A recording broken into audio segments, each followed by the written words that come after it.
Very, very strong word to use in financial terms, but crashing it is. It's down 105 bucks. Question, what about the virtual market crash? Remember, last week, the value of the online currency, Bitcoin, surged past 200 bucks. Then it took an absolute nosedive. It crashed. Bitcoin's value crashed.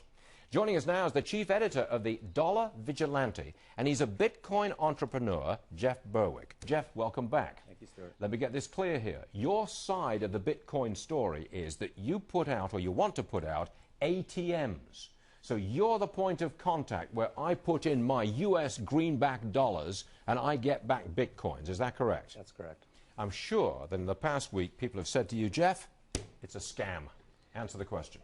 Well, first of all, I'd like to point out that gold and Bitcoin are quite different markets. Sure. There's many different variables happening in both markets.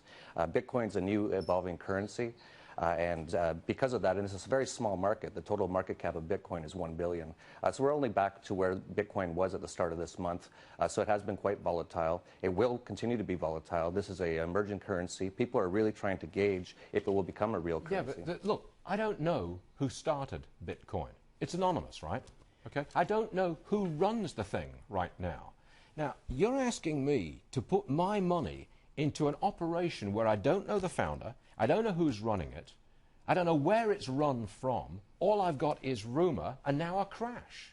Well, what you've just described is the same with the Federal Reserve. No one really knows who owns the Federal Reserve. Oh, no, come on, you can't say that. The Federal Reserve has been around for 100 years.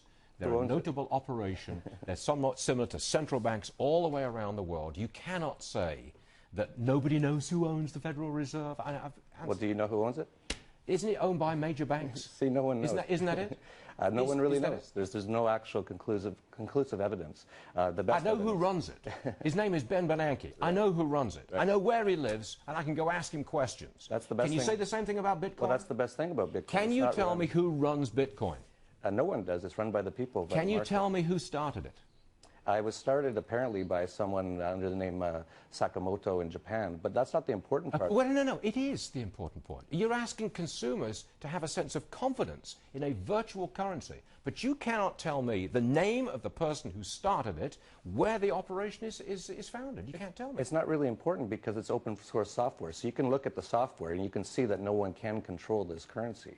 And so that's very exciting. We don't need a person in a beard in a boardroom to control a currency. That's Soviet-style planning.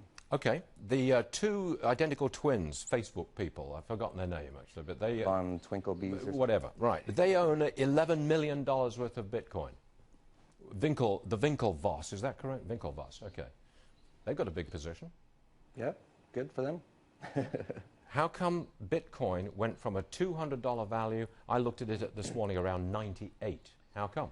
Well, it started the year at 15, so it's very volatile. It's very small, and so people are really trying to gauge if this is going to become a real currency. If it becomes more and more used as a real currency, it will continue to go up as demand goes up. If it doesn't turn out to be a real currency that people use in day-to-day life, it could go to zero. So this is what the markets are trying to gauge right now. It's a very interesting time. Have you got an ATM on the market where I put in my US dollars and I get Bitcoins back? We're doing our press launch next week in Los Angeles or San Diego. That's where the first ATMs will be. That's right. The first time where you actually take my money off me. Is that correct? Or give you a Federal Reserve notes from your Bitcoin account. We do it both ways.